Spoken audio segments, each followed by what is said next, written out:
दिलं, नंतर भाडंही बंद. आता तो बदलापूरला राहतो, तो तिकडे वांगणीला राहतो, इकडे वसई विरार नालासोपाऱ्याला गेलाय. काय करणार, काही लोक मरून गेले. अरे काय तुम्ही कधी देणार त्यांना घर? मग आम्ही असं ठरवलं की आमच्या ज्या एजन्सी आहेत, म्हाडात आहे, SRA आहे, आता माझ्याकडे हाऊसिंग पण आहे, हो. नगर विकास बरोबर. त्यामुळे हाऊसिंग असल्यामुळे आता आणखी सोपं होईल.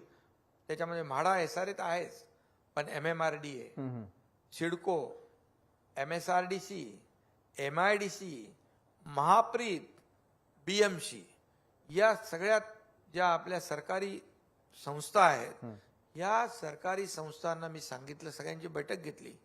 तुम्ही 4 प्रकल्प घ्या, तुम्ही 2 प्रकल्प घ्या, तुम्ही 4 घ्या, असं करून आम्ही टार्गेट ठेवलंय की वर्षाला 2-5 लाख घरं या सगळ्या संस्थांनी उभी केली पाहिजे. आता रमाबाई कॉलनीमध्ये 17,000 घराचा प्रकल्प 25 वर्ष रखडलाय. बिचारे रडत होते. मग मी SRA आणि यांना सांगितलं आणि MMRDA घेतला तो. माझ्या हाताने 65 कोटी रुपये भाडं वाटलं त्यांना.